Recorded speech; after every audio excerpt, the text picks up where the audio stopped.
साहिब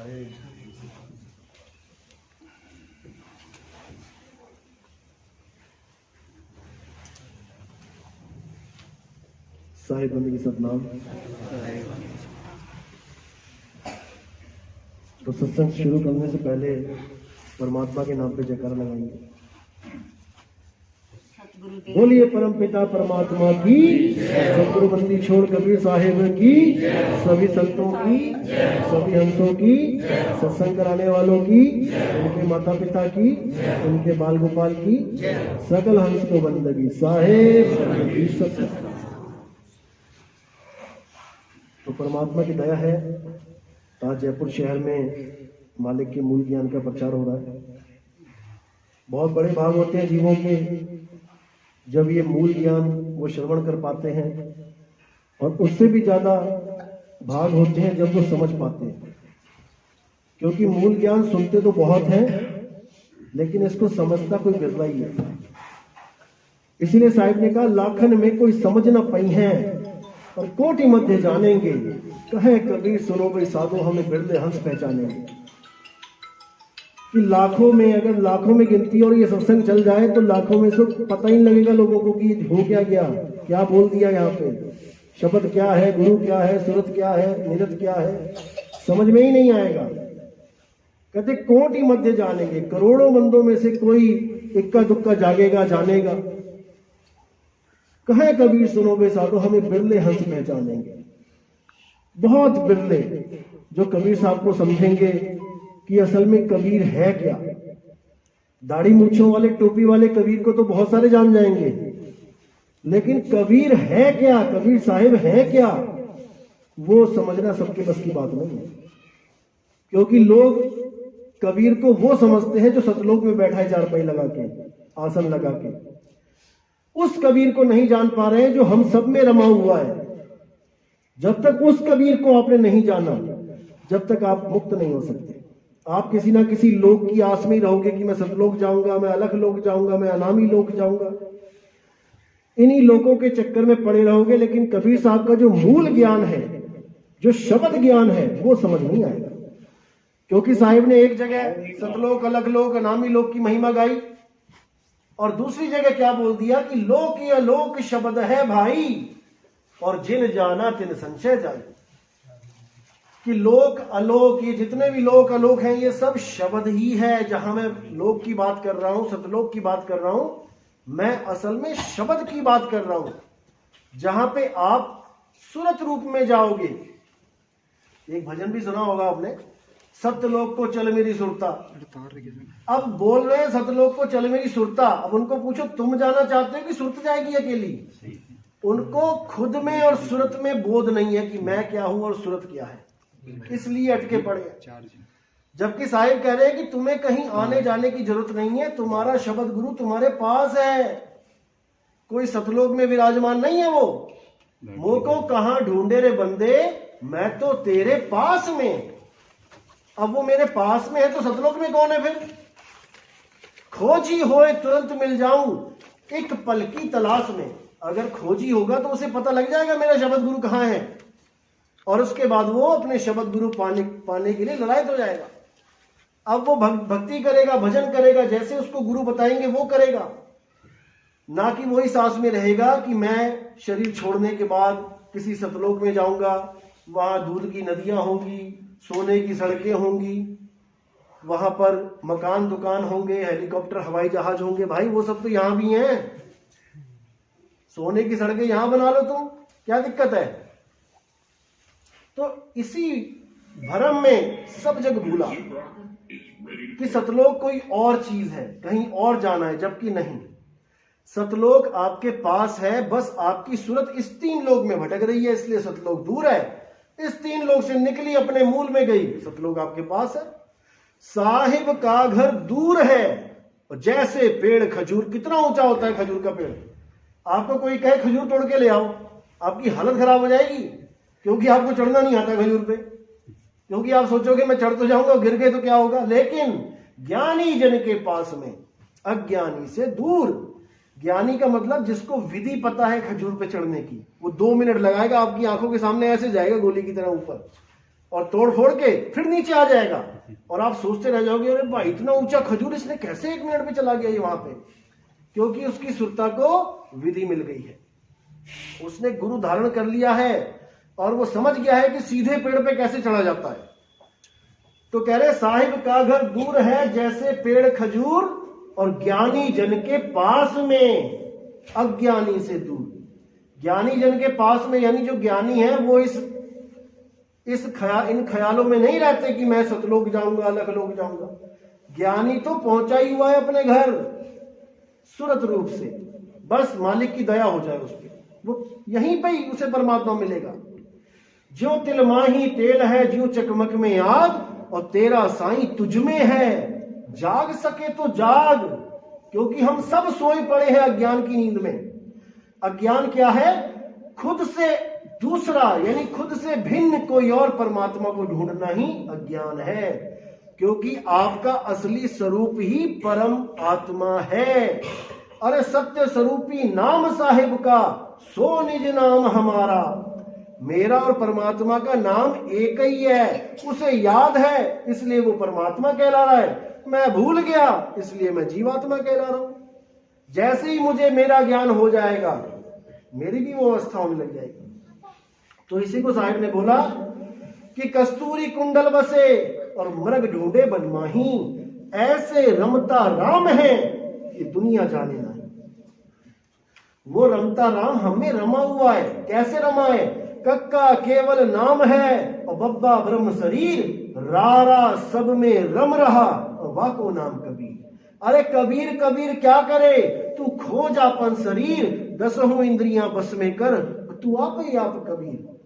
तो साहिब ने बिल्कुल क्लियर कर दिया कि किसी सतलोक के चक्कर में मत पड़ जाना कि सतलोक जाऊंगा। अरे सतलोक भी खट्टा पड़ जाएगा, फिर कहोगे मैं अलग लोक जाऊंगा, वो भी फीका पड़ जाएगा, फिर कहोगे मैं अनामी लोक जाऊंगा। इन्हीं लोकों में उलझे रह जाओगे। यही काल का जाल है, यही काल का जाल है कि तुम्हें स्थिर नहीं होने देना है। तुम्हें चलायमान कर रखा उसने, यहां से वहां चला जा, वहां से यहां।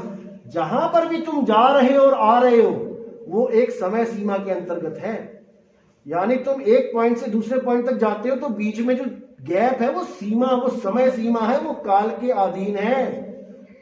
और जो परमात्मा है वो काल से परे है, वहां समय नाम की कोई चीज नहीं है। इसीलिए बोला बाबा ने निरपहो निर्वैर अकाल मूर्त, वो कालों से परे है। क्योंकि सतलोक अलखलोक अनामी लोक ये भी बनाए गए हैं। एक दिन ऐसा था जब अनामी लोक बनाए गए तो उसकी उल्टी गिनती शुरू हो गई। क्योंकि जो चीज बनी है वो बिगड़ेगी। अब ऐसी कौन सी चीज है जो ना तो कभी बनी ना बिगड़ेगी? वो है हमारा आत्म स्वरूप। हे अर्जुन, आत्मा अजन्मा है। आत्मा ना तो कभी किसी काल में पैदा होता है ना ही कभी इसकी मृत्यु होती है। जो आत्मा को मरा हुआ या किसी के द्वारा मारे जाने वाला जानता है वो दोनों ही अज्ञानी है। आत्मा ना तो कभी किसी को मारता है ना स्वयं मारा जाता है। ये जितने राजा महाराजा खड़े हैं, ऐसा कोई समय नहीं था जब ये नहीं थे, और ऐसा कोई समय नहीं आएगा जब ये नहीं होंगे। तो तुम लड़ क्यों रहे हो? तुम मार किसको रहे हो? फिर वध किसका हो रहा है? राम ने रावण को कैसे मार दिया? कृष्ण जी ने कंस को कैसे मार दिया? जब ऐसा कोई समय ही नहीं था जब वो पैदा हो और मर रहे हैं। क्योंकि हम सब केवल कपड़ों को असलियत मान के बैठ गए हैं। राजा महाराजा हमने कपड़ों को समझ लिया है। कपड़े यानी शरीर। जब तक हम शरीरों को सत्य मानते रहेंगे, जब तक हम अज्ञान में ही रहेंगे। वो राजा महाराजा आत्म स्वरूप में ना तो कभी पैदा हुए थे और ना ही वो कभी मरेंगे। वो सदा सदा अटल अविनाशी हैं। वही हमारा हाल है, हम भी वही हैं, लेकिन हम जान नहीं पा रहे। हम अपने सफेद बाल देख रहे हैं, हम अपनी ढीली चमड़ी देख रहे हैं कि अब तो मैं बूढ़ा हो गया, अब तो मैं मरने वाला हूं। कोई नहीं मरेगा, एक भी जीव नहीं मर सकता। ये आशीर्वाद है मालिक का कि एक भी नहीं मरेगा, लेकिन फंसेगा, चमड़े में फंसेगा। अगर चमड़े को सत्य मानेगा चमड़े में फंसेगा। इसीलिए साहिब ने देही को गुरु बोलने वालों का खंडन कर दिया है। जो चमड़े को गुरु मान के बैठे हैं वो सब चमड़े में ही आएंगे। और देही को सतगुरु कहे, यह है धुंधर ज्ञान और 4 दाग आवे नहीं, वहां को सतगुरु जान। जब तक उस 4 दाग में जो चीज नहीं आती है, जब तक उसको नहीं जानते, जब तक तुम्हारी मुक्ति तो नहीं होने वाली। तो इसी को साहिब ने बार बार समझाया, देही को सतगुरु कहे सो नर कहिए अंध, और रहे दुखी संसार में आगे जम के धंध। तो इसलिए ना तो हम शरीर हैं और ना ही हमारा गुरु शरीर है। हम भी विदेही हैं, किस रूप में है अभी? सुरत रूप में।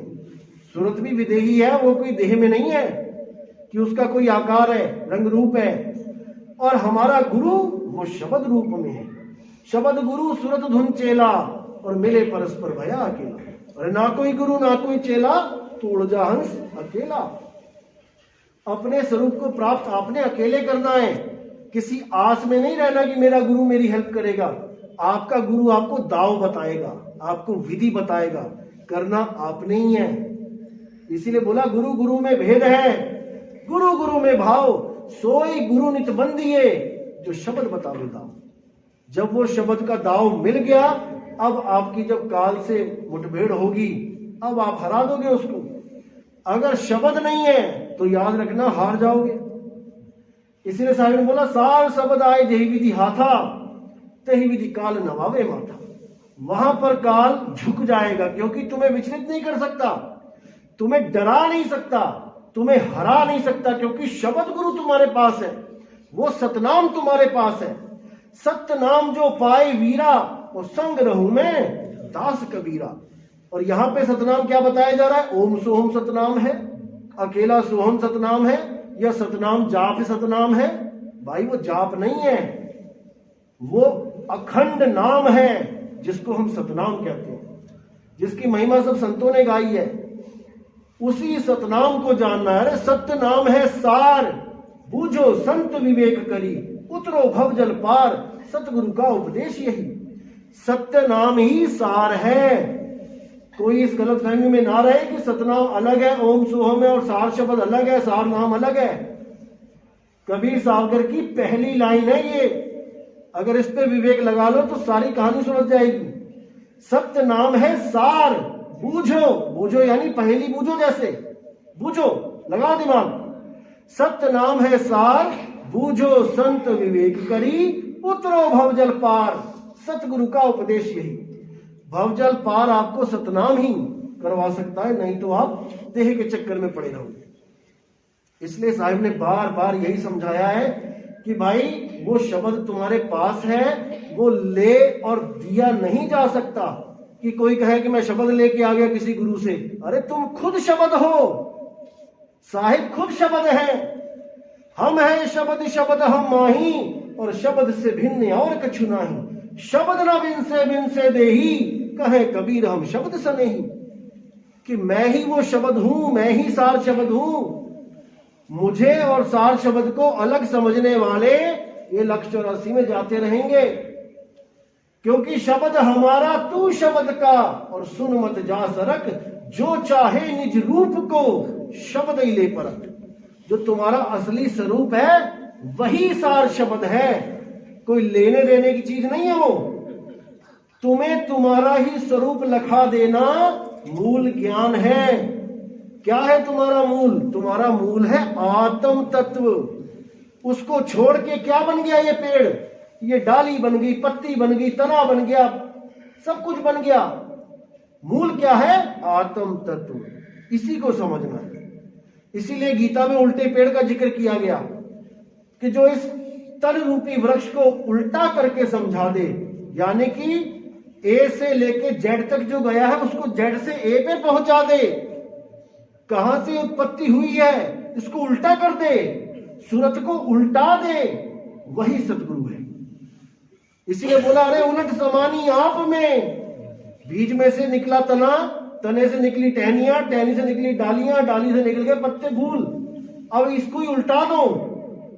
तो कहते उलट समानी आप में, प्रगटी ज्योति अनंत, साहिब सेवक एक संग, खेले सदा बसंत। फिर बिछोड़ा नहीं होगा, फिर आप सदा एक रस रहोगे। अब आपके मन के ऊपर प्रभाव भी नहीं पड़ेंगे। कोई कुछ बोलता है, क्या कहता है क्या नहीं कहता है, उससे आप न्यारे हो जाओगे। 52 अक्षरों को आप समझ जाओगे कि 52 अक्षर क्या है। हमें उलझाने वाले भी 52 अक्षर हैं, हमें फंसाने वाले भी 52 अक्षर हैं। लेकिन ये सत्संग भी 52 अक्षरों से दिया जा रहा है, लेकिन इस सत्संग के माध्यम यानी 52 अक्षरों के माध्यम से ही 52 अक्षरों का खंडन कर देंगे, फंसाएंगे नहीं 52 में। जैसे टीचर जब क्लास में जाता है, बच्चे बहुत शोर कर रहे हैं, क्या कर रहे हैं, वो 52 अक्षरी तो हैं जो हम कह रहे हैं क्यों शोर कर रहे हो, शोर इज इक्वल टू 52 अक्षर, बातें कर रहे हो आपस में। अब आप भी एक 52 अक्षर छोड़ोगे वहां क्लास में और शांति हो जाएगी। क्या बोलना है, कीप क्वाइट, शांत रहो। तुमने भी 52 बोला, अब इन 52 से वो 52 कट गए। अब ये 52 जो आपने बोले, अब इसको समझ लेना है कि क्या है। आपने इशारा किया, संकेत किया बच्चों को, क्या होने के लिए, शांत होने के लिए। 52 अक्षर के संकेत से खत्म, लेकिन जपना नहीं है। इसी प्रकार 52 अक्षर के संकेत क्या है, ये सत्संग है। 52 अक्षरों से ही आपको संकेत दिया जा रहा है कि आप उस अनामी को जानो जिसका कोई नाम नहीं है, आप उस निअक्षर को जानो जो किसी अक्षर में नहीं आता, आप उस नितत्व को जानो जो किसी तत्व में नहीं आता। तब समझो कि अब आप 52 से न्यारे हो जाओगे, अब आपको कोई पकड़ने वाला नहीं है। इसीलिए साहब ने 52 का पूरा जोरदार खंडन किया। कहते हैं जो नर पड़े 52 के फेरा और सो न जानो काल के चेहरा। जितने भी गुरु ये 52 अक्षरी नाम दे के कहते हैं बेटा मरते दम तक जपते रहना, ये सब काल के दूत हैं। जब 52 का टूटे डोरा और सहजे छूटे काल झकोरा, फिर नहीं आए फिर नहीं जाए सार शब्द में रहे समाए। कौन समाएगा सार शब्द में, हमारी सूरत में। हमारी सूरत सार शब्द में लग गई। अब हमें एक घर मिल गया रहने के लिए, घर ही में घर दिखावे सो पुरुष संत सुजान। तुम्हारे ही घर में तुम्हें एक और घर दिखा दिया जाए तो समझो तुम्हारी मुक्ति हो जाएगी। कहीं आना जाना नहीं है, ना कहीं आना ना कहीं जाना, आपे में आप समान। जैसे मैंने उदाहरण दिया था पहले भी कि शेर के आगे जब कोई जानवर पड़ जाता है तब वो भागता है बचने के लिए। कोई अपनी गुफा की तरफ भागेगा, कोई अपने गड्ढा खोद रखा हो किसी ने जमीन में, जंगली सुअर उस तरफ भागेंगे, बंदर पेड़ पे चढ़ने के लिए भागेगा, सब भागेंगे, लेकिन शेर छोड़ेगा नहीं किसी को भी। लेकिन एक कछुआ है जो भागता नहीं है। उसने देख लिया कि शेर आ गया, अब वो क्या करता है, आपे में आप समाना। अरे ना कहीं आना ना कहीं जाना, वो खुद में समा जाता है। अब शेर क्या करता है, सूंघता सांघता कि ये पत्थर को कौन खाए और छोड़ के चला जाता है। बस ऐसी ही हमारी अवस्था है। हमारी सूरत फैल गई, हम बंधन में हैं, हमने सूरत एकाग्र कर ली, हम निर्बंध हैं। इससे ज्यादा कुछ नहीं है। और जो गुरु अपने शरीरों में, अपने फोटो में, अपने कैलेंडरों में आरतियां करवा रहे हैं, ये तुम्हारी सूरत को भटका रहे हैं। सूरत फंसी कैलेंडर में, तासे पड़ गई दूर और सूरत बांध स्थिर करो, आठों पहर हुजूर। ये फोटो कैलेंडर यही तुम्हारी बर्बादी का कारण है। ये फैक्ट्रियां बंद हो जाए, कागज छापने वाली, रंग वाली, फिर कहां से भगवान की पूजा करोगे? क्योंकि वो तुम में रमा हुआ है। इसलिए किसी कैलेंडर फोटो की जरूरत नहीं है, भेदी गुरु की जरूरत है। जिसके लिए गीता में 4वां अध्याय 34वां श्लोक बोला गया है कि हे अर्जुन, अगर तुम सत्य को जानना चाहते हो तो तुम ऐसे गुरु के पास चले जाओ जिसने अपनी आत्मा को जाना है, क्योंकि आत्मा ही सत्य है। और जिसने अपनी आत्मा को जाना है वो तुम्हें भी तुम्हारी आत्मा जनवा देगा, वो तुम्हें सही विधि बता देगा जिसके द्वारा तुम अपनी आत्मा का ही अनुभव कर पाओगे।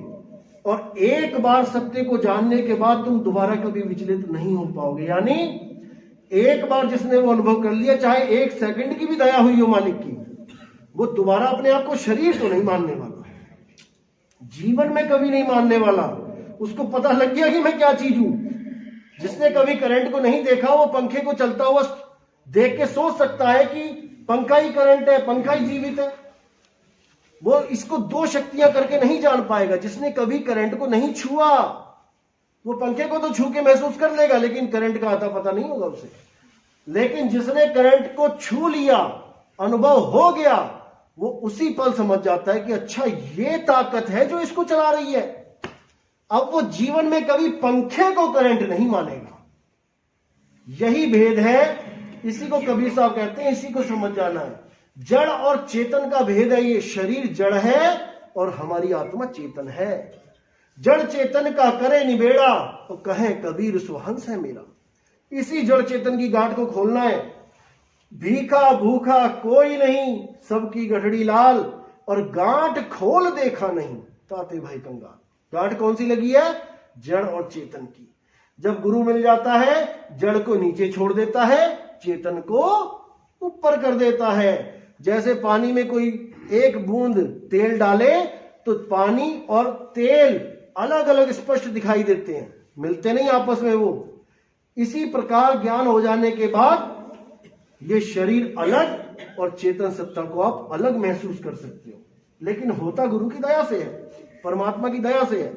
आप केवल चल सकते हो, पहुंचाने वाला वो है।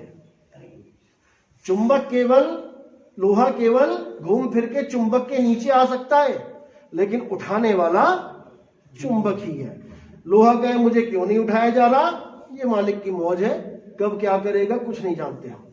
लेकिन आज यहां बैठे हो तो इसका मतलब कि आप कोई आम जीव भी नहीं हो।